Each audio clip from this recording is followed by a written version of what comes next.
త్రీఫోల్డ్ vision అంటే 3 రకములైన దర్శనాన్ని గురించి ఈరోజు నేను మీతో పంచుకోవాలని కోరుకుంటున్నాను. సో మన జీవితంలో దర్శనం అంటే చాలాసార్లు ఏమని అనుకుంటాం అంటే పడుకున్నప్పుడు వచ్చేదో లేకపోతే ప్రార్థనలో ఉన్నప్పుడు వచ్చేదో అని అనుకుంటాం.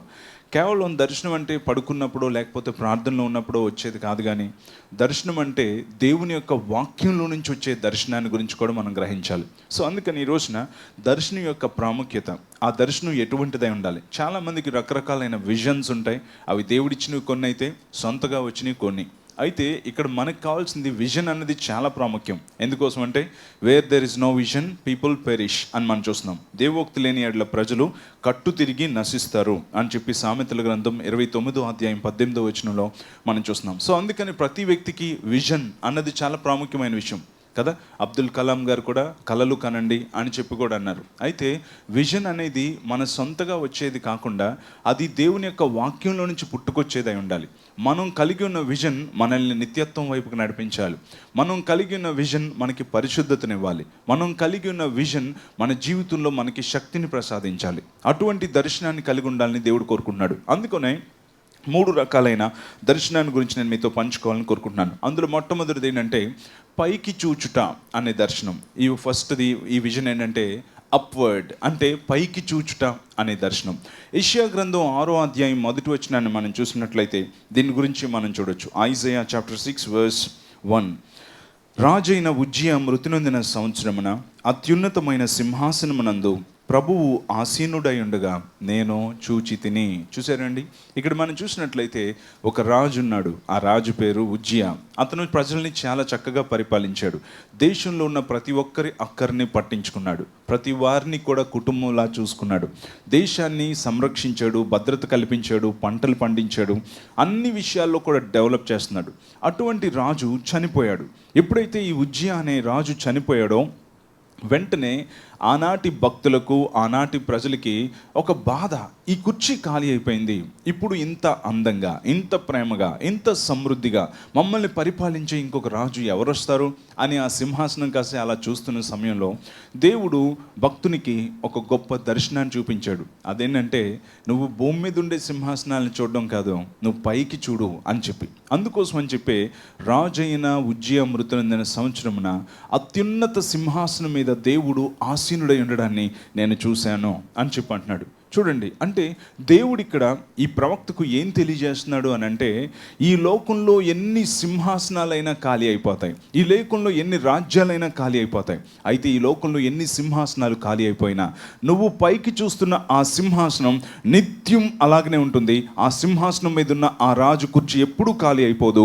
ఆయన నిత్యం పరిపాలిస్తూనే ఉంటాడు అన్నదాన్ని దేవుడు బయలుపరిచాడు. సో మన జీవితంలో కూడా తెలుసుకోవాలి. కొంతమంది వ్యక్తులు, కొన్ని ప్రభుత్వాలు, కొంతమంది ద్వారా మనకి మేలు కలుగుతుంది, వాళ్ళు లేకపోతే మనకి ఎలా అనేటువంటి దర్శనంతో ఉండేవారు ఎప్పుడూ కూడా వారి ఆలోచన విధానాన్ని మార్చుకోవాలి. ఈ లోకంలో రాజ్యాలని కానీ రాజుల్ని కానీ అన్నింటినీ కూడా దేవుడే ఏర్పాటు చేస్తాడు. అయితే ఇక్కడ మనం తెలుసుకోవాల్సింది ఏంటంటే ఈ లోకంలో ఎన్ని ఖాళీ అయిపోయినా ఆ సింహాసనం ఎప్పుడూ నిండుగానే ఉంటుంది. దాని మీద ఉండేవాడు పరిశుద్ధుడు, దాని మీద ఉండేవాడు సర్వశక్తిమంతుడు, సమస్తం కూడా ఆయన స్వాధీనంలో ఉంది. అందుకోసం అని చెప్పి ఆయన వైపు చూచుటాం అనేది మొట్టమొదటి దర్శనమై ఉండాలి. చాలాసార్లు మన జీవితంలో మనం అన్ని పరిస్థితుల్లో పైకి చూచుట అనే అనుభవాన్ని కలిగి మనం ఉండం. కానీ బైబిల్ ఏమని చెప్తుందంటే వారు ఆయన తట్టు చూడగా వారికి వెలుగు కలిగెనో, వారి ముఖములు ఎన్నడూనో లజ్జింపకపోవును. చూసారా, మన జీవితంలో ఎప్పుడైతే పైకి చూచుట అనేది నేర్చుకుంటామో అప్పుడే మన జీవితంలో వెలుగు కలుగుతుంది, మనకి దారి కలుగుతుంది. వెలుగు అనేది ఏంటంటే మనకి దారి చూపిస్తుంది, ఏది మంచో ఏది చెడో తెలియజేస్తుంది. సో అందుకోసం అని చెప్పి పైకి చూచుట అనే దర్శనాన్ని మనం కలిగి ఉండాలని దేవుడు కోరుకుంటున్నాడు. దేవుడిని సర్వశక్తిమంతుడిగా, జ్ఞానిగా, అన్నింటినీ తన స్వాధీనంలో ఉంచుకున్న వానిగా మనం ఆయన్ని చూడాలని దేవుడు కోరుకుంటున్నాడు. ఆయన పరిశుద్ధతను, ఆయనకున్న సర్వ సమృద్ధిని, మంచితనాన్ని మనం చూడాలని దేవుడు కోరుకుంటున్నాడు. ఈ రోజున మనం ఆయన చూడగలుగుతున్నామా? ఆకాశమందు ఆసీనుడైన వాడా, నీ తట్టు నా కన్నులు ఎత్తుచున్నాను, నాకు సహాయం ఎక్కడి నుంచి వస్తుంది దేవా, నీ దగ్గర నుంచే వస్తుంది. ఈ రోజున మనం ఇంత గొప్ప దేవుణ్ణి కలిగి ఉన్నాం కదా. ప్రతి పరిస్థితిలో మనకున్న సోర్స్ అనే సింహాసనాలు ఖాళీ అయిపోతూ ఉండొచ్చు, కానీ మన సర్వశక్తిమంతుని యొక్క సింహాసనం ఖాళీ అవ్వదు కదా. ఆయన వైపు మనం చూడగలుగుతున్నామా? ఒకసారి ఆలోచించండి. జీవితంలో ప్రతి ఒక్కరూ నేర్చుకోవాల్సిన మొట్టమొదటిది ఏంటంటే, మనకు ఉండాల్సిన ఈ విజన్ ఏంటంటే అప్వర్డ్, తప్పనిసరిగా పైకి చూచుట. ఎప్పుడు ఆయన నీకు కనబడాలి. ఈరోజు నువ్వు ఆయన వైపుకి చూసినప్పుడే నీ జీవితంలో నూతనమైన శక్తి ఉత్పన్నమవుతుంది. నువ్వు ఎప్పుడైతే దేవుని వైపుకి చూస్తున్నావో, నన్ను పరిపాలించే దేవుడు సాదా సీదా వారు కాదు అని నీకు అర్థమవుతుంది. ఎంత గొప్ప దేవుడు ఆ సింహాసనం మీద కూర్చున్నవాడు. యెషయా గ్రంథం 40వ అధ్యాయం 12 నుంచి 15 వచనాలు చదివితే అక్కడ దేవుని గురించి ఏమనుంది? ఆయన సముద్ర జలాలన్నింటినీ, భూమి మీద ఉన్న జలాలన్నింటినీ తన పొడిసిటిలో కొలుస్తాడు, ఆకాశాన్ని జానతో కొలుస్తాడు. ఎంత గొప్ప విషయం! మనం చూస్తున్న సముద్రాలు, నదులు, ఎండి పారే సెలయేర్లు అంతటిని కూడా దేవుడు ఇలా కొలుస్తాడంట. అంటే దాన్ని బట్టి ఆ దేవుని పరిపాలిస్తున్న దేవుని యొక్క శక్తిని మనం అంచనా వేయచ్చు. ఆకాశాన్ని దేవుడు జానతో కొలుస్తాడంట. అంటే ఆయన హస్తం ఎంత బలమైంది, ఆయన ఎంత గొప్ప సింహాసనం మీద కూర్చున్నాడు. నువ్వు సేవిస్తున్న దేవుడు, నిన్ను పరిపాలిస్తున్న రాజు ఎంత శక్తి గలవాడో అన్నది నీ కళ్ళ ముందు నీకు కనిపిస్తుందా? అది చాలా ప్రాముఖ్యమైంది. అందుకోసమని అంటున్నాడు, మొట్టమొదటిగా నేను ఆయన్ని చూశాను, పైకి చూశాను. ఈ రోజున కష్టాల్లో, బాధల్లో, వ్యతిరేకతలో ఉన్నప్పుడు మనకు ఉండాల్సిన విజన్ ఆయన వైపు చూచుట. ఎందుకు ఆయన వైపు చూడాలి? ఆయన వైపు చూసినప్పుడు మనకి శక్తి కలుగుతుంది. ఆయన వైపు చూసినప్పుడే మన స్థితి కూడా మనకి తెలుస్తుంది. అందుకోసం అని చెప్పి ఆయన వైపు మనం చూడాలి. చాలామంది దేవుని ప్రజలకి కూడా భూమి మీద బ్రతికినంత కాలం కూడా పైకి చూచుట అనే ఆలోచనే చాలామందికి ఉండదు. ఆఖరిలో అన్నీ అయిపోయినాక పైకి చూసే పరిస్థితి వస్తుంది. కానీ మన జీవితంలో అన్నీ అయిపోయినాక పైకి చూడడం కాదు, అన్ని వ్యతిరేకతల మధ్యన జీవిత ప్రారంభం నుంచే పైకి చూచుట అనేది మనం నేర్చుకోవాలి. కొండల తట్టు నా కన్నులు ఎత్తుచున్నాను, నాకు సహాయమో ఎక్కడి నుంచి వచ్చును. ఏమని అంటున్నాడు? భూమి ఆకాశములను సృజించిన యెహోవా వలనే కలుగును. అందుకనే ఆయన వైపు మనం చూడాలి. మీరు ఎప్పుడైనా పందిని చూసారండి? అది ఎప్పుడు పైకి చూడదు, అది ఎప్పుడు కిందకే చూస్తూ ఉంటుంది. పైన ఏంటంటే నాకేంటి నాన్ సెన్స్ అని అనుకుంటుంది. దానికి ఎప్పుడు చూసినా పెంట తప్పించి ఇంకేమీ కూడా కనిపించదు. అందుకని అది అరుపు చేసుకుంటూ వెళ్ళిపోతూ ఉంటుంది. కానీ దానికి కూడా ఒకరోజు పైకి చూసే అవకాశం వస్తుంది. అది ఎప్పుడో తెలుసా? అది సచ్చిన రోజు. ఎందుకోసం అంటే ఆ పందిని పట్టుకొని రెండు కాళ్ళు కట్టేసిన తర్వాత ఆ కాళ్ళ మధ్యలో కర్ర దోపి ఇద్దరు మోస్తారు. ఇలా ఉన్న పంది ఇలా తిరగబడుతుంది. తిరగబడినప్పుడు ఏమవుతుంది? తల్లకిందులు అయిపోయినప్పటికీ ఆకాశం కనిపిస్తుంది. అబ్బా, ఎంత ఉంది ఆకాశం, ఎన్ని చుక్కలు, ఏమీ అందం అని అనుకుంటుంది. ప్రయోజనం ఏంటి? అప్పటికే జీవితం తల్లకిందులు అయిపోయింది. అప్పటికే స్పాట్ పెట్టేశారు దానికి, ఇంకా దాని పని అయిపోద్ది. అలాగే మన జీవితంలో కూడా జీవితం తల్లకిందులు అయిపోయినాక పైకి చూడడం కాదు, జీవిత ప్రారంభం నుంచే పైకి చూడడం మనం నేర్చుకోవాలి. ఎప్పుడైతే మనం ఆయన వైపుకి చూస్తామో అప్పుడే మనకి వెలుగు కలుగుతుంది. సో నెంబర్ 1 అప్వర్డ్, పైకి చూచుట. రెండవదిగా దేవుడు కోరుకునే ఈ యొక్క రెండో రకమైన విజన్ ఏంటంటే ఇన్వర్డ్, లోపలికి చూచుట అనేది రెండో రకమైన ఈ యొక్క దర్శనం. మొట్టమొదట పైకి చూసే విజన్ నీకు ఉండాలి. రెండవదిగా నీ లోపలికి చూచుట అనే విజన్ నీకు ఉండాలని దేవుడు కోరుకుంటున్నాడు. చాలాసార్లు మన జీవితంలో మనం ఇతరుల జీవితంలోనికి చూస్తాం, ఇతరుల్లో ఉన్న తప్పుల్ని మనం చూస్తాం. కానీ దేవుడు మనకు ఎటువంటి దర్శనాన్ని కలిగి ఉండాలని కోరుకుంటున్నాడంటే మన లోపల విషయాల్ని మనం చూసే దర్శనాన్ని కలిగి ఉండాలని కోరుకుంటున్నాడు. యెషయా గ్రంథం 6వ అధ్యాయం 5వ వచనం ఒక్కసారి చూడండి. Isaiah chapter 6 verse 5. ఇప్పుడు దాకా ఈ భక్తుడు అనుకున్నాడు, నేను చాలా మంచోడిని, నేను చాలా మంచిగా ప్రార్థన చేస్తాను, నేను అందరికంటే బాగున్నాను, నేను పర్ఫెక్ట్ అని చెప్పి అనుకున్నాడు. కానీ ఎప్పుడైతే ఈ భక్తుడు అత్యున్నత సింహాసనాసీనుడిని చూశాడో వెంటనే తనకి తన లోపల చూసుకోవడం అనేది తనకి తెలిసింది. సో ఒక వ్యక్తి ఎప్పుడు తనలోనికి చూసుకోగలుగుతాడు? ఇన్వర్డ్ అన్నది ఎప్పుడు ఒక వ్యక్తికి అలవాటు అవుతుందంటే, ఒక వ్యక్తి ఎప్పుడైతే దేవుని వైపుకి చూసే ఆ దర్శనాన్ని, పైకి చూసే దర్శనాన్ని కలిగి ఉంటాడో ఆ వ్యక్తి మాత్రమే తనలోనికి తొంగి చూసుకోగలిగే దర్శనాన్ని కలిగి ఉంటాడు. అందుకనే ఈ భక్తుడు ఎప్పుడైతే దేవుని వైపుకి చూశాడో వెంటనే ఆ దేవుని వైపుకి చూసిన వ్యక్తికి తనలోనికి చూసుకోగలిగే సామర్థ్యం కలిగింది. ఈ రోజున మన జీవితంలో కూడా మనలోనికి ఎప్పుడు చూసుకోగలుగుతామంటే మనం ఆయన వైపు చూసినప్పుడు మనం కూడా మన లోపలికి చూసుకోగలుగుతాం. ఎందుకోసం అంటే నీ ముఖ కాంతిలో నా రహస్య పాపములు కనబడుతున్నాయి అని చెప్పన్నాడు. సో అందుకని ఈ దైవజనుడు ఎప్పుడైతే దేవుని సింహాసనం మీద చూశాడో, ఆ దర్శనాన్ని కలిగి ఉన్నాడో, ఆ వెలుగులో తన అంతరంగంలో దాచబడిన పాపాలు అతనికి బయటపడ్డాయి. అందుకనే ఇన్వర్డ్, మన జీవితంలో ఉన్న పాపాలని మనం చూసుకోవాలి. సాతాను చాలాసార్లు మన జీవితంలో నువ్వు చాలా మంచోడివి, వెరీ గుడ్, నువ్వు 11 గంటలు సర్వీస్కే వచ్చేసావు, కొంతమంది అయితే బాగా తిని పడుకొని సాయంకాలం 5:30 గంటలు సర్వీస్కి వస్తారు, నువ్వెంత మంచోడు అనుకుంటున్నావు అని చెప్పి నీతో మాట్లాడతాడు. నీకంటే ముందు సర్వీస్లో వచ్చిన వాళ్ళకి నువ్వు చాలా గుడ్డు, ఎందుకంటే ఆదివారం నాడు నువ్వెంత అందరూ పడుకొని లేవడానికే ఇష్టపడరు, నువ్వైతే చక్కగా లెగిసిపోయి 8:30 సర్వీస్కి వచ్చావు, నువ్వు చాలా మంచోడివి అని చెప్పంటే వెల్డన్ అని చెప్పి మనమే చెప్పుకుంటూ ఉంటాం. 6:30 సర్వీస్కి వచ్చే వాళ్ళకైతే ఇంకా ఎక్కువగా మాట్లాడతాడు. నువ్వు ఇంకా మంచోడివి, ఎందుకోసం అంటే వేకువనే నేను నిన్ను వెతుకుతాను అన్నట్టుగా తెల్లవారి వచ్చేసి నువ్వు అక్కడికి వచ్చి ఆరాధన చేసావు, నువ్వు చాలా గ్రేట్ అని అన్న. ఎస్, 8:30 సర్వీస్కి వచ్చేవారికంటే, 11 గంటల సర్వీస్కి వచ్చేవారికంటే, సాయంకాలం 5:30 గంటల సర్వీస్కి వచ్చేవారికంటే నేనే గ్రేట్ అని చెప్పి పొంగిపోతూ ఉంటాడు.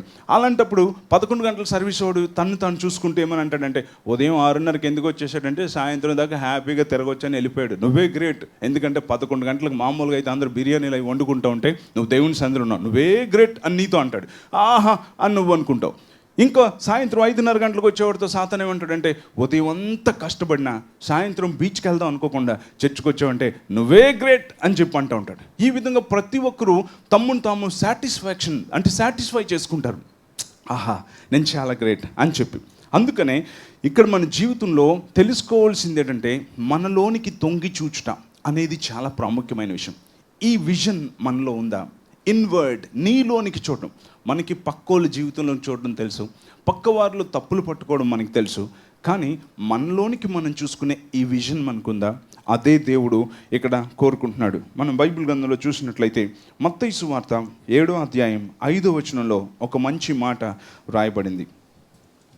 మత్తయి సువార్త, మాథ్యూ చాప్టర్ 7:5, వేషధారి, మొదట నీ కంటిలోనున్న దూలమును తీసివేసుకొనుము, అప్పుడు నీ సహోదరుని కంటిలోనున్న నలుసును తీసివేయుటకు నీకు తేటగా కనబడును. మొట్టమొదటి ఏమంటున్నాడు? నీ కంటిలో ఉన్నదాన్ని తీసేసుకో.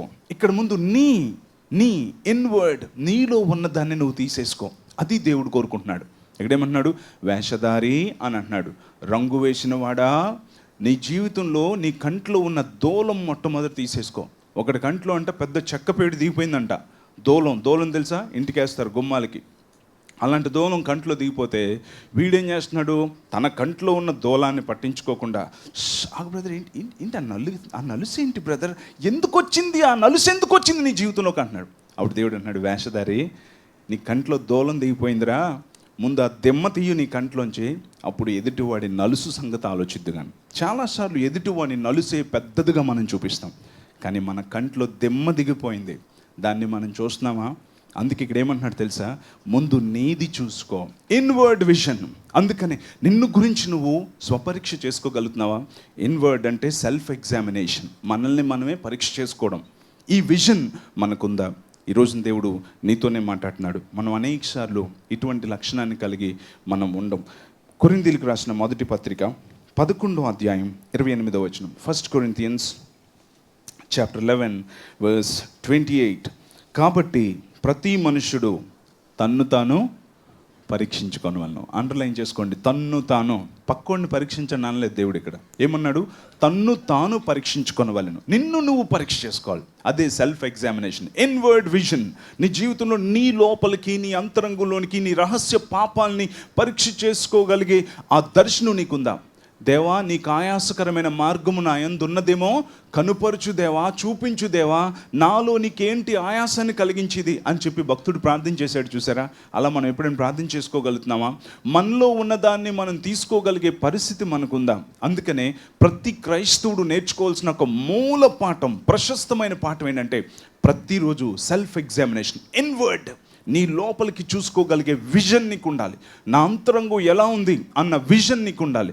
పక్కవారిని గురించి చూసే విజన్ నీకు ఉండకూడదు. నీ అంతరంగంలోనికి నువ్వు చూడాలి. ఇంకా మనం చూద్దాం. కొరింథీయులకు రాసిన 2వ పత్రిక 13వ అధ్యాయం 5వ వచనం. 2 Corinthians chapter 13:5.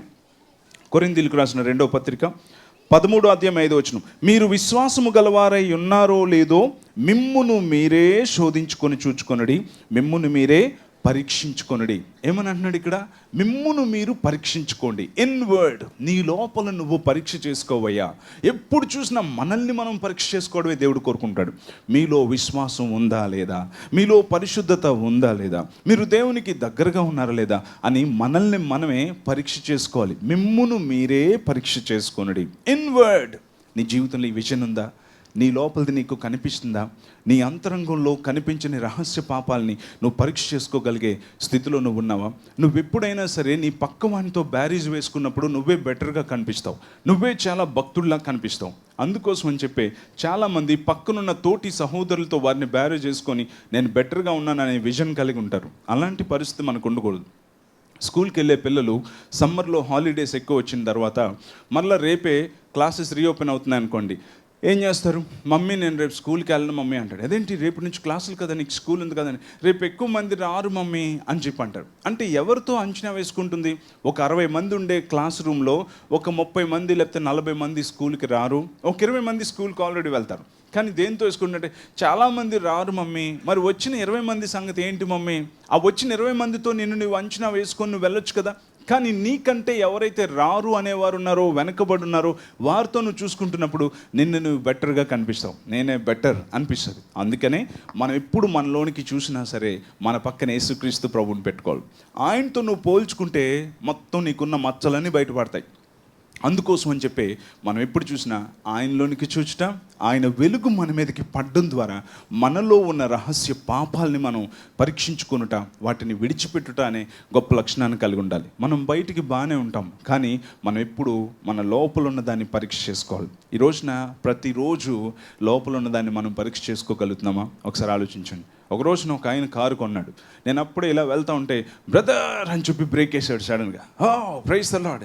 ఏంటి బ్రదర్, కారు కొన్నాను బ్రదర్, టొమాటో రెడ్, చాలా బాగుంది, వావ్ అని అంటే, చాలా బాగుంది brother car, thank you brother, దేవుడు ఇచ్చాడు బ్రదర్.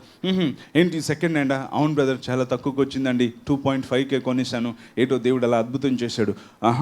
కారు చాలా బాగుంది అంటే, అవును బ్రదర్ అసలు స్క్రాచ్లెస్, మొత్తం అంతా అక్కడ గీతలు అన్నవి లేవు అన్నాడు. టైర్లు బాగున్నాయి, అవును బ్రదర్, మొత్తం అంతా ఇంకా 20,000 తిరుగుతాయంట, చాలా కొత్తగా ఉన్నాయి, మొత్తం పాలిష్ కొట్టేశాడు, లోపల కూడా మొత్తం పాలిష్ చేశాడు బ్రదర్, ఇంటీరియర్ సూపర్ బ్రదర్, ఎక్కడ డస్ట్ లేదు, అబ్బా చాలా బాగుంది, అన్నీ బాగున్నాయి కదా. టొమాటో రెడ్ అని కొనుక్కున్నాం, అంత బాగుంది. మరి ఇంజిన్ గేర్ బాక్స్ ఎలా ఉందో చూసుకున్నా అంటే, అదంతా బాగానే వెళ్తుందండి, అతను బాగుందని చెప్పన్నాడు, అంత ఇంక తిరగలేదు, నాకు తెలిసినోడే అండి అందుకనే కొనేసాను. అసలు అంటే బయట ఎంత బాగుంటే ఇంకా లోపల తిరగలేదు కదా బ్రదర్ అని అన్నాడు. లేదు బాబు, ఇంజిన్ గేర్ బాక్స్ కూడా చూసుకోవాలి. థ్యాంక్ యూ బ్రదర్ అంటే, తెలిసిన బ్రదర్ అని అన్నాడు. ఓకే, ప్రార్థన ఇప్పుడు చేస్తారు బ్రదర్, రేపు ఆదివారం చర్చికి తీసుకుంటాం అని చెప్పన్నాడు. స్టార్ట్ చేయండి, థ్యాంక్ యూ బ్రదర్, వెళ్ళొస్తాను, మీరు బయలుదేరండి బ్రదర్, పర్లేదు స్టార్ట్ చేయి అని చెప్పి అక్కడ నుంచున్నాం. తాళం పెట్టాడు, అంతే ఇంకా నవ్వడం మొదలు పెట్టాడు. ఏంటి సంగతి బాబు, తొయ్యండ్రా నాయన. ఒక ముగ్గురు వచ్చారు, తోస్తే భల్లుమని దోమల మందులాగా ఎంత పొగొచ్చింది, అంత దూరం వెళ్ళి ఆగిపోయింది. ఆదివారం కారు తెస్తాడనుకుంటే జాగ్రత్తగా నడుచుకొని వచ్చాడు. ఏమైంది అంటే, 20,000 తక్కువకి అమ్మేశాను బ్రదర్. ఎందుకోసం అమ్మేశావు? నువ్వు పై మెరుగులు చూసుకున్నావు, టొమాటో రెడ్ స్క్రాచ్లెస్, కానీ లోపల గేర్ బాక్స్ ఇంజిన్ పోయింది. చాలామంది గేర్ బాక్స్ ఇంజిన్ బాగోదు అసలు కదండి, గేర్లు ఎటు పడితే ఎటు వేసేస్తూ ఉంటారు, లాగేస్తూ ఉంటారు, పీకేస్తూ ఉంటారు, ఇంజిన్ ఏం ఆలోచిస్తుందో ఎటు పోద్దో తెలియదు. కనుక దేవుడు కోరుకునేది ఏంటంటే, ఒక బండికి గేర్ బాక్స్ ఇంజిన్ ఎంత అవసరమో అలాగే ఒక వ్యక్తికి నీ అంతరంగంలోనికి చూసుకొని నీవు పరీక్ష చేసుకోవడం కూడా అంతే అవసరం. అదే దేవుడు కోరుకుంటున్నాడు. పాడైపోయిన బండిని కొనుక్కోవడం అనేది ఎంత కరెక్ట్ కాదో, పాడైపోయిన వ్యక్తి నేను దేవుని సొత్తు అని అనుకోవడం కూడా అలాగే కరెక్ట్ కాదు. ఒక ఆయన బండి ఎంత పాడైపోయిందో ఒక్క మాటలో చెప్పాడు. ఒక కారు పాడైపోయింది, ఎంతగా పాడైపోయిందో ఒక్క మాటలో చెప్పాడు. అదేంటంటే, హార్న్ తప్ప అన్నీ శబ్దం చేస్తున్నాయి అన్నాడు. ఏంటంట? హార్న్ తప్ప అన్నీ శబ్దం చేస్తున్నాయంట. యాక్చువల్గా శబ్దం ఏం చేయాలి? ఆహా, ఎంత బాగా చెప్పారు, మిగతావి చెప్పరు మీరు కదా. యాక్చువల్గా శబ్దం ఏం చేయాలి? హార్న్ చేయాలి. అది చేయట్లేదంట, మిగతావన్నీ శబ్దం చేస్తున్నాయంట. అలాగే ఉంటుంది కొంతమంది జీవితం. కనుక మన జీవితం అలా ఉండకూడదని దేవుడు కోరుకుంటున్నాడు. ఇన్వర్డ్, మన లోపలికి మనం చూసుకునే దర్శనం మనకు ఉండాలి. ఇతరుల వైపు, వాళ్ళ వైపు, వీళ్ళ వైపు చూసే దర్శనాన్ని కలిగి ఉంటే వారు ఏదో రోజున మార్పు చెంది వారి జీవితాన్ని బాగు చేసుకొని పరలోకానికి వెళ్ళిపోతారు. నువ్వు వాళ్ళలోనికి వీళ్ళలోనికి చూసుకొని నీలోనికి నువ్వు చూసుకోలేకపోవడం వలన నువ్వు పాతాళంలోనికి వెళ్ళిపోతావు. కనుకనే ఇతరుల జీవితాన్ని గురించిన దర్శనాన్ని కాకుండా నిన్ను గూర్చి నువ్వు చూసుకునే మనస్తత్వాన్ని కలిగి ఉండాలి. నెంబర్ 1 అప్వర్డ్, పైకి చూచుటాం, దేవుని వైపుకి చూచుటాం. రెండవదిగా మనలోనికి చూచుకుంటాం. ఎప్పుడైతే దేవుని వైపుకి చూశాడో వెంటనే అంటున్నాడు, అయ్యో నేను అపవిత్రమైన పెదవులు గలవాడిని. అప్పుడు దాకా ఏమనుకున్నాడు? నేను ప్రాఫిట్ని, ప్రవక్తని, నేను చాలా మంచోడిని, వావ్ అని అనుకున్నాడు. కానీ ఎప్పుడైతే దేవుణ్ణి చూశాడో అప్పుడు తను ఎంత చండాలపు బ్రతుకుతున్నాడో ఆ వ్యక్తికి తెలిసింది. అలాగే మనం కూడా మొట్టమొదటిగా దేవుని వైపుకి నిత్యం చూసే దర్శనాన్ని కలిగి ఉండాలి. రెండవదిగా మనలోనికి మనం చూసుకునే దర్శనాన్ని కలిగి ఉండాలి. మూడవదిగా అవుట్వర్డ్, బయటికి చూసే దర్శనాన్ని కలిగి ఉండాలి. మొట్టమొదట దేవుని వైపు, రెండవదిగా మనలోనికి, మూడవదిగా అవుట్వర్డ్ బయటికి చూసే విజన్ కూడా కలిగి ఉండాలి. ఎప్పుడైతే ఈ యొక్క యెషయా ప్రవక్త దేవుని వైపుకి చూశాడో వెంటనే తనలోనికి చూసుకున్నాడు. తనలోనికి ఎప్పుడైతే చూసుకున్నాడో వెంటనే ఆ వ్యక్తి బయటికి చూడడం కూడా నేర్చుకున్నాడు. బయటికి ఇంతకు ముందంతా ఇంకోలా చూశాడు, ఇప్పుడు అదే బయటికి ఇంకోలా చూస్తున్నాడు. బయటికి చూసే దర్శనం మారిపోయింది. ఇక్కడ మన బైబిల్ గ్రంథంలో చూసినట్లయితే యెషయా గ్రంథం 6వ అధ్యాయం 8వ వచనంలో, ఐజయా చాప్టర్ 6 వర్స్ 8, యెషయా గ్రంథం 6వ అధ్యాయం 8వ వచనం, అప్పుడు నేను ఎవని పంపెదనో మా నిమిత్తము ఎవడు పోవునని ప్రభువు సెలవీయగా వింటిని, అంతటి నేను చిత్తగించుము, నేనున్నాను, నన్ను పంపమనగా. ఇక్కడ చూసారా, ఇప్పుడు దేవుడు చెబుతున్న మాటని భక్తుడు అర్థం చేసుకోగలుగుతున్నాడు. ఏమని అంటున్నాడు? నా నిమిత్తము ఎవడు పోవును, ఎవరు నా కోసం బయటికి వెళ్తారంటే అప్పుడు అన్నాడు, నేనున్నాను, నన్ను పంపించు దేవా, నశించిపోతున్న ప్రజల్ని నీ వైపుకి త్రిప్పడానికి నన్ను పంపించు ప్రభువా. అదే మన జీవితంలో ఉండాల్సిన మూడో రకమైన విజన్, అవుట్వర్డ్. బయట ఉండే ప్రజల వైపుకి మనం చూడాలి. వాళ్ళ తప్పులు పట్టుకోవడానికి కాదు, వాళ్ళలో ఉన్న తప్పుల నుంచి ప్రభువు వైపుకి త్రిప్పడం కోసం మనం వారి వైపుకి చూడాలి. అందుకోసం ఇక్కడ అంటున్నాడు, ఇప్పుడు నన్ను పంపించు ప్రభువా అని చెప్పి అంటున్నాడు. ఈ రోజున మనలో కూడా ఇటువంటి దర్శనాన్ని కలిగి ఉండాలని దేవుడు కోరుకుంటున్నాడు. యోహాను సువార్త 4వ అధ్యాయం 35వ వచనం, జాన్ చాప్టర్ 4 వర్స్ 35. యోహాను సువార్త 4వ అధ్యాయం 35వ వచనం ఏమనుంది? ఎవరైనా చదువుతారా?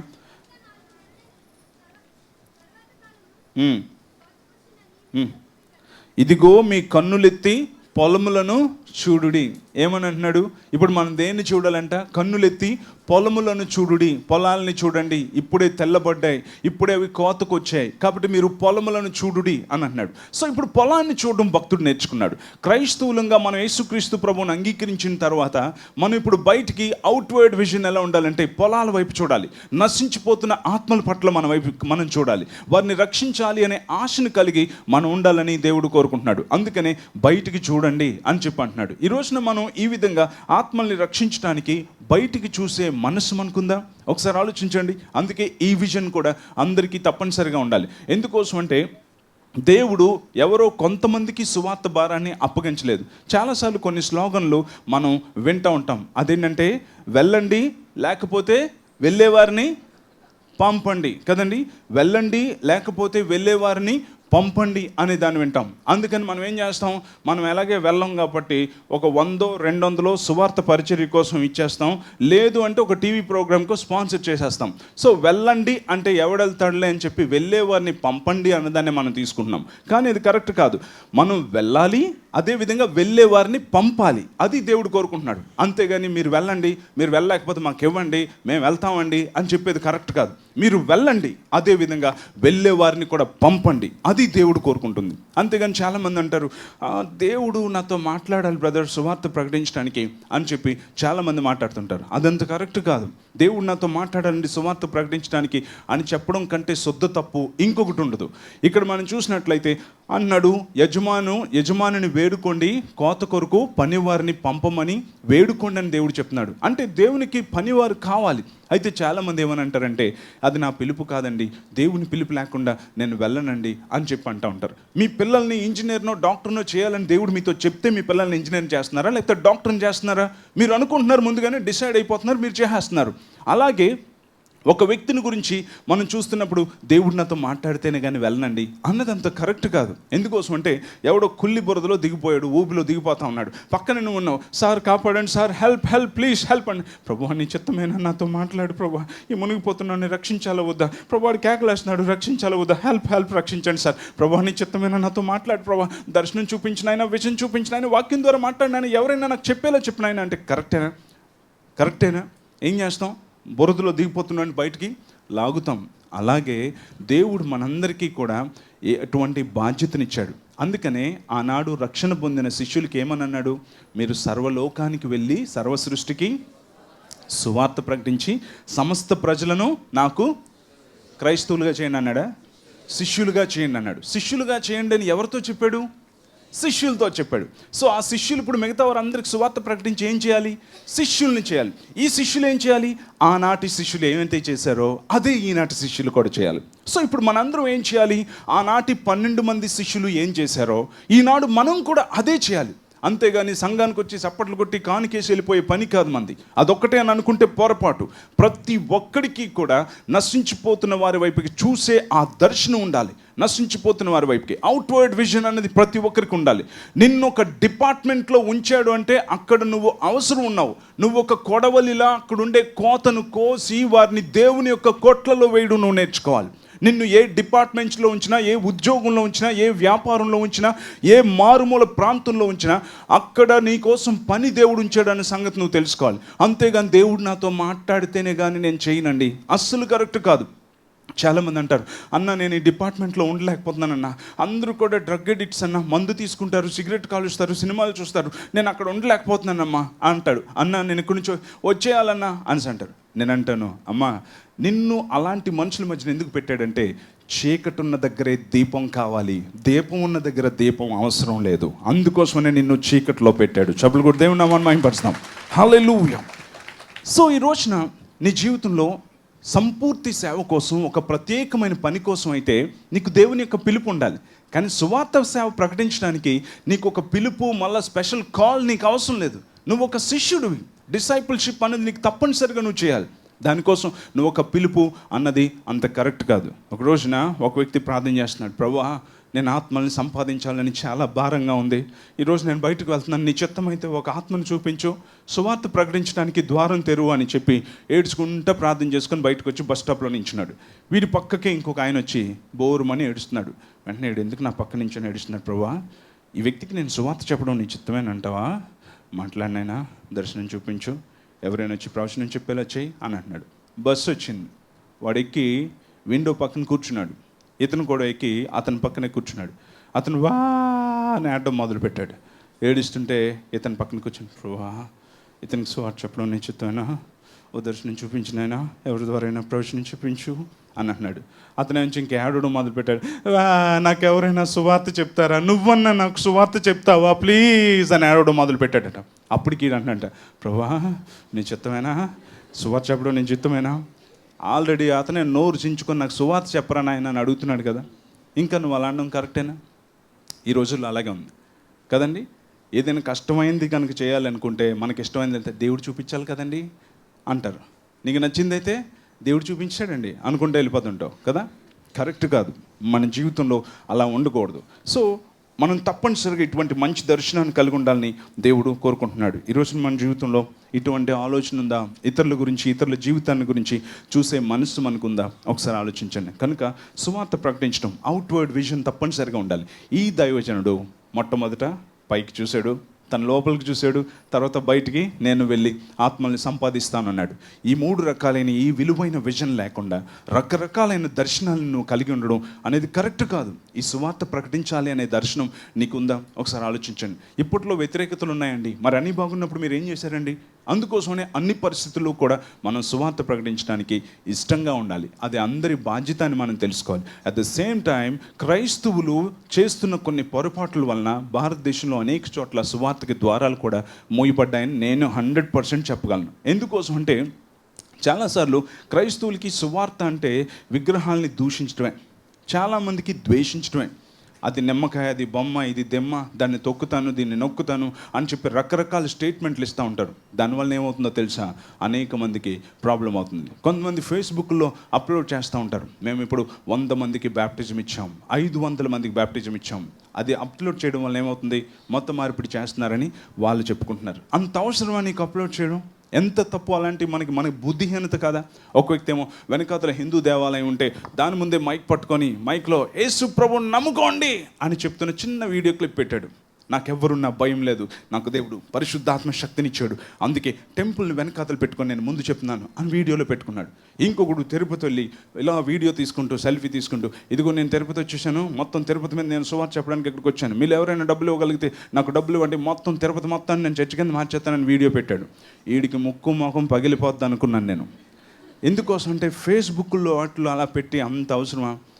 మేము అన్యుల్లోంచే వచ్చాం, వచ్చినప్పుడు బొమ్మలు అన్నందుకు నాకు మా అక్కకు కూడా కోపం వచ్చింది. ఏంట్రా తమ్ముడు మన దేవుళ్ళని బొమ్మలు అంటున్నారు అని చెప్పి.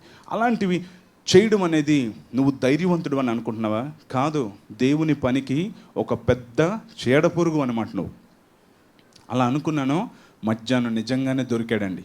మొత్తం ముక్కు పగిలిపోయింది, ముక్కు మీద గుద్దిన దగ్గరే గుద్దినట్టున్నారు. అడిగి మొత్తం ప్లాస్టర్లు వేసుకుంటే వచ్చి మళ్ళీ ఫేస్బుక్లో ఫోటో పెట్టాడు. అదో సరదా. సువార్త ప్రకటిస్తున్న దృశ్యం, ముక్కు పగిలిపోయిన దృశ్యం. ప్రియులారా, ప్రార్థించేయండి. ప్రభు నిమిత్తం సువార్త ప్రకటిస్తే ముక్కు పగలగొట్టారు. ప్రభువు నిమిత్తం ప్రకటిస్తే కాదు నాన్న, నోటి దొరద, దానివల్ల నీ ముక్కు మొహం పగిలిపోయింది. ఎక్కడ చెప్పకూడదో అక్కడ నువ్వు వెళ్ళి చెప్పావు, అందుకే నువ్వు దెబ్బతిన్నావు. అలాంటి పనులు చేయడం గొప్ప విషయం కాదు.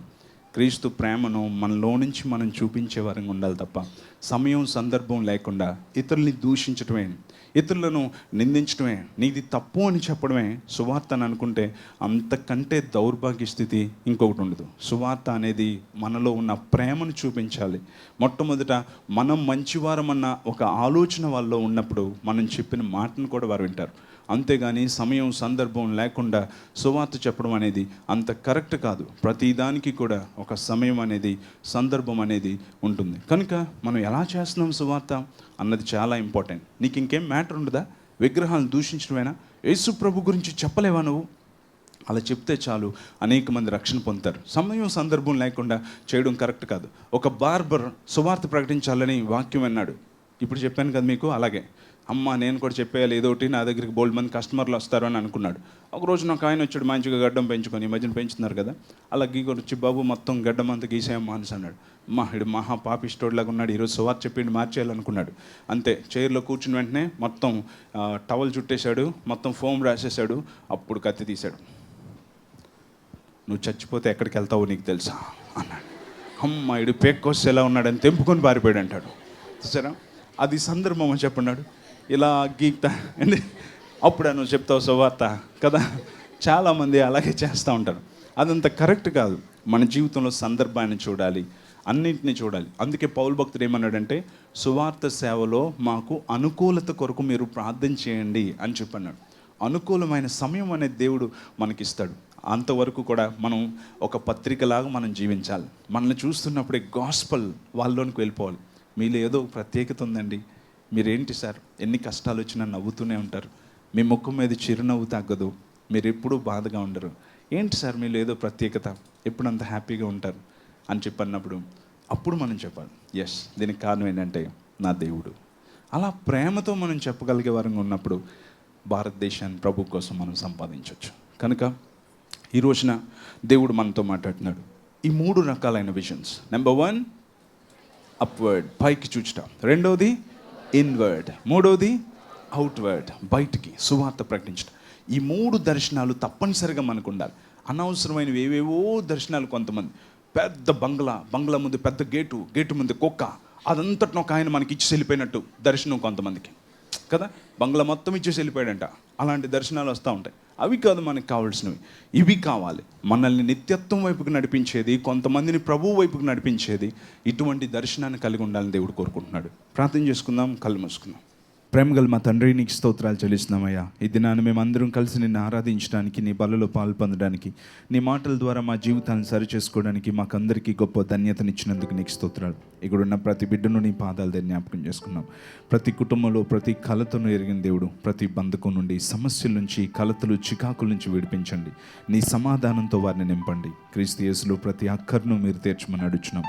పడిపోయిన ప్రతి కుటుంబాన్ని తిరిగి కట్టండి. ఐక్యతతోనూ ప్రేమతోనూ నువ్వు ఇచ్చిన ఒకే ఒక్క జీవితాన్ని అందంగా కట్టుకోగలిగే భాగ్యం దయచేయమని అడుగుచున్నాం. నాయన, అప్పు బాధల నుంచి, కోర్టు కేసుల నుంచి విడిపించండి. నాయన, పెండింగ్ బిల్స్ నాయన వారికి అందునట్లు మీ అద్భుతాన్ని జరిగించండి. నాయన, నీకు స్తోత్రాలు చెల్లిస్తున్నాం. ఎంతమంది ఉద్యోగ ప్రయత్నాల్లో ఉన్నారో నాయన, ఎంతమంది కాంపిటేటివ్ ఎగ్జామ్స్ రాస్తున్నారో నాయన, వారందరికీ మీ కృపను అనుగ్రహించి మంచి ఉద్యోగాలు వారికి దయచేయమని అడుగుచున్నాం. ఇక్కడున్న వారిలో ఎంతమంది అనారోగ్యంతో, బలహీనతలతో, ఎవరికి చెప్పుకోలేని సమస్యలతో బాధపడుతున్నారు, వారందరినీ విశ్వాసంతో తాకుతున్నాం తండ్రి. ప్రతి శరీరంలో ప్రతి సమస్య, ప్రతి రోగం, ప్రతి అనారోగ్యం నజరేయుడైన యేసు నామములో విడిచి పొమ్మని ఆజ్ఞాపిస్తున్నాం. ఇప్పుడు నీ ప్రభావం వారిలోనికి ప్రవేశించును గాక. సంపూర్తి అయిన ఆరోగ్యంతో నింపండి. నీ వైపుకి చూస్తూ బలము పొందగలిగే కృప దయచేయండి. లోపలికి చూసుకుంటూ శుద్ధి చేసుకునే కృప దయచేయండి. బయటికి చూస్తూ ఆత్మల్ని సంపాదించే భాగ్యం దయచేయండి. ప్రతి కుటుంబాన్ని దీవించి ఆశీర్వదించండి. నాయన సొంత గృహాలు లేని వారికి మంచి సొంత గృహాలు దయచండి. ఎవరికైతే మంచి ట్రాన్స్పోర్టేషన్ లేదో వారికి మంచి ట్రాన్స్పోర్టేషన్ దయచండి. నీ చిత్తానుసారంగా మంచి క్రైస్తవ వివాహాలు జరగగలకి సాయం చేయండి. ప్రతి వారి అక్కర్ను తీర్చండి. మా దేశాన్ని, మా రాష్ట్రాన్ని కూడా జ్ఞాపకం చేసుకోండి. ఈ తుఫాను ఎవరిని హాని చేయకుండా మీరే కృప చూపించి ఆనాడు గాలిని గద్దించినట్లుగా ఈ తుఫాన్ని కూడా గద్దించమని అడుగుచున్నాము. నాయన మా దేశాన్ని, మా పట్టణాన్ని కాపాడి కనికరించి మీరు సింహాసనం మీద ఉన్నారు కనుక మీరే మంచి నిర్ణయంతో మా దేశంపై నీ కృపను చూపించమని అడుగుచున్నాం. తండ్రి నీకు స్తోత్రం. వారి కానుకలు దశంభాగాలు దీవించండి. నూరింతలు ఫలితం దయచండి. నీ రాజ్య విస్తరణలో ఉపయోగపడగలటకు సాయించండి. మేమందరం ఒకే కుటుంబంగా స్వార్థం లేని ప్రేమతో మమ్మల్ని మేము తగ్గించుకుంటూ ఇతరుల్ని ప్రేమిస్తూ నన్ను అర్థం చేసుకుంటూ మేము నీ కొరకు గొప్ప వాటిని చేపట్టే భాగ్యం దయచండి. ఈ విశాఖపట్నంలో అతి పెద్ద మిరాకల్ సెంటర్ కట్టబడడానికి మీరే కృపను అనుగ్రహించండి. చంటి బిడ్డ మొదలుకొని వృద్ధుల వరకు ఇక్కడున్న అందరిపై నీ రక్తాన్ని ప్రోక్షించుకుంటూ ఈ వారమంతా నీ ఆరోగ్యకరమైన రెక్కల నీడలో మమ్మల్ని భద్రపరచమని నజరేయుడైన యేసు నామములో అడుగుచున్నాము తండ్రి. ఆమేన్. యేసు రక్తమే జయం, సిలువ రక్తమే జయం. యేసు నామానికి సంపూర్ణ విజయం, అపవాది క్రియలకు అనంత నాశనం కలుగునుగాక. ఆమేన్. మన తండ్రి అయిన దేవుని ప్రేమ, యేసుక్రీస్తు కృప, పరిశుద్ధాత్మ దేవుని సహవాసం మనందరికీ సదా తోడైండి కాపాడి నడిపించునుగాక. ఆమేన్. మా చిరునామా brother Samuel Karmoji, miracle centre, plot number 70, door number 10-288-1-3, Visalakshi Nagar main road, Visakhapatnam 530043. Our address brother Samuel Karmoji, miracle centre, plot number 70, door number 10-288-1-3, Visalakshi Nagar main road, Visakhapatnam 530043.